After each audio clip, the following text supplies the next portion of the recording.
It's a very, very important topic. It's to do with Muslim unity.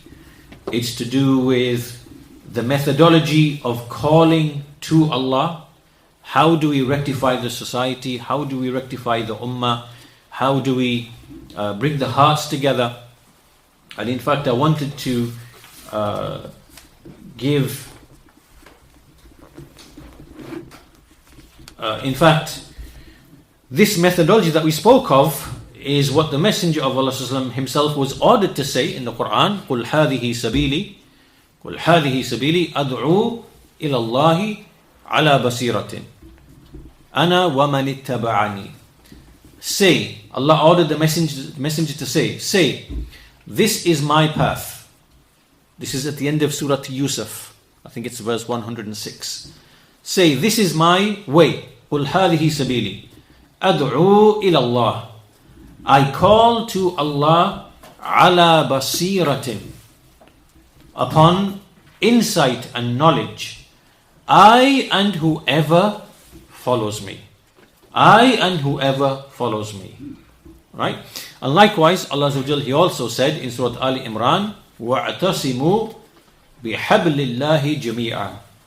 Hold on to the rope of Allah, all of you together. Hold on to the rope of Allah, all of you together. وَلَا تَفَرَّقُوا. And do not split, do not be divided. وَاذْكُرُوا نِعْمَةَ اللَّهِ عَلَيْكُمْ إِذْ كُنْتُمْ أَعْدَاءً فَأَلَّفَ بَيْنَ قُلُوبِكُمْ فَأَصْبَحْتُمْ بِنِعْمَتِهِ إِخْوَانًا.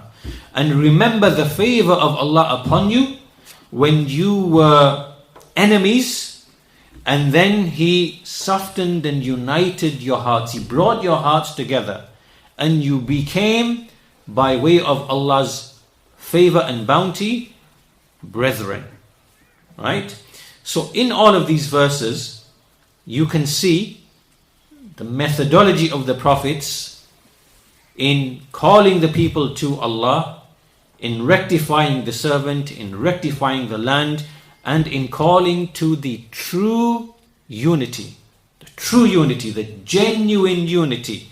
Because there's lots of speech today, these days, people speaking about unity and Muslim unity, and there's a difference between the true unity and a superficial, fake, shallow unity.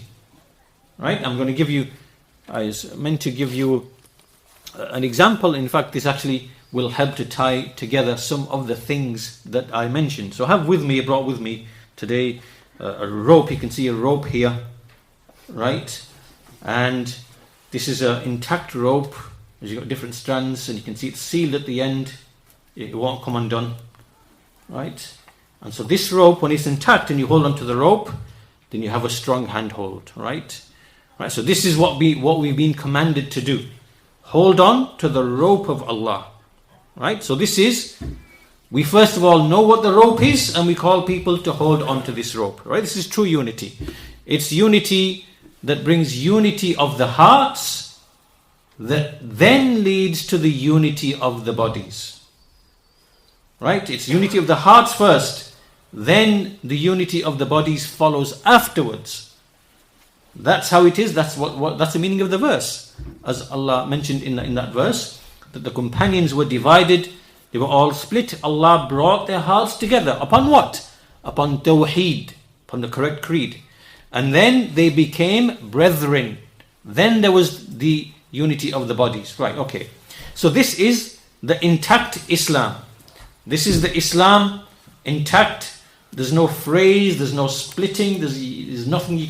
It's just not gonna split. You see?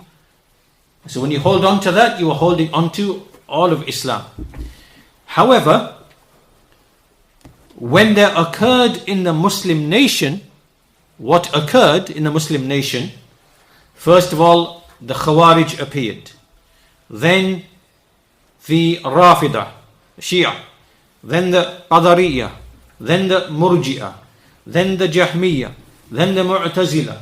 Then the Rafidi Hishamiyya. Then the Batini movements appeared. And then the Kullabiyya, and then the Karramiyya, and then the Ash'ariyya, and then the Maturidiyya, and then the Salimiyya, so on and so on and so forth, whatever.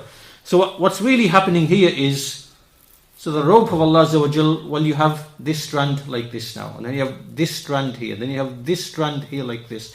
Then these strands, they split amongst themselves. So you have the Ahlul Kalam, or you have the Jahmi here, disputing with the Mu'tazili here, disputing with the Kullabi here, disputing with the, Ash'ari here, right? And so we have all of these strands. And as you go through the century, you have every Tom, Dick, and Harry with a doctrine, with a creed, with a movement, with a all based upon a deviation in creed and methodology, right? So this is what you have.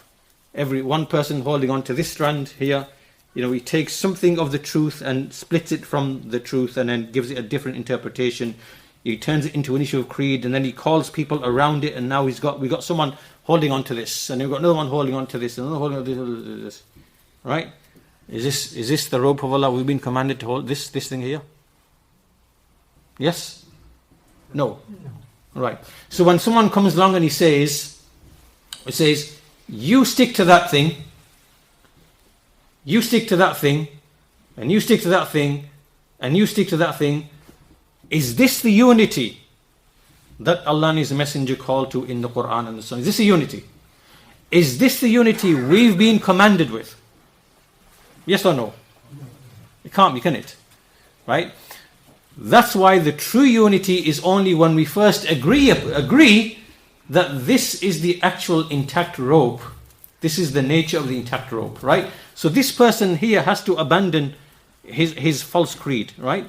So this is why it is impossible for there to be unity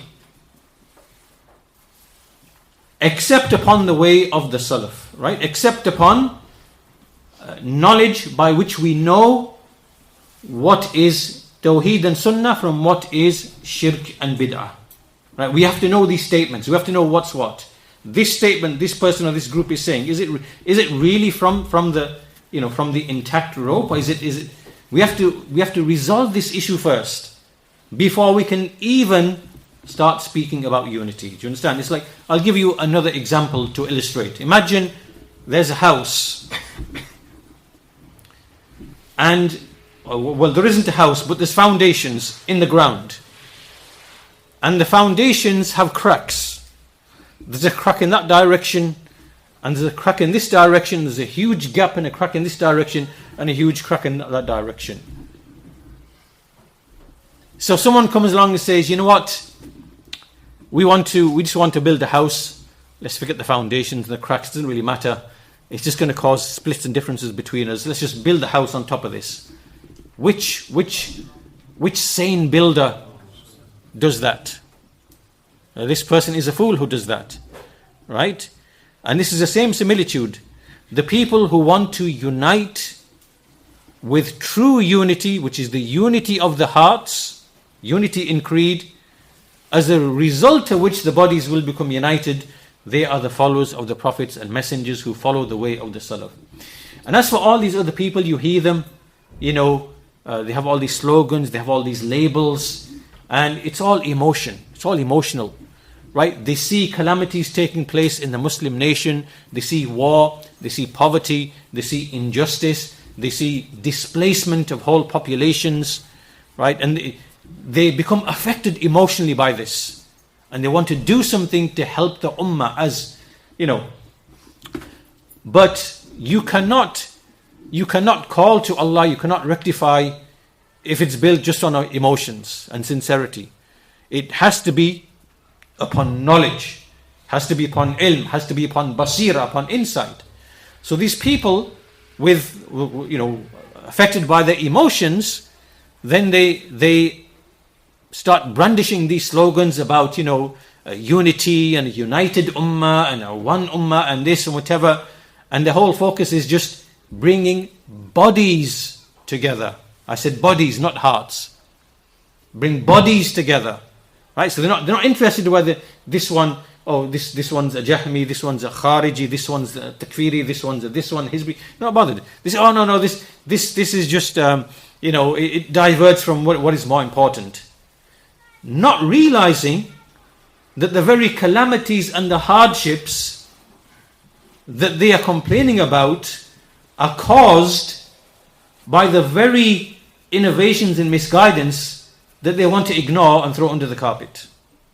Right? So this is not unity what they're calling to. This is just emotions that they are following, and they have a very superficial understanding of these affairs.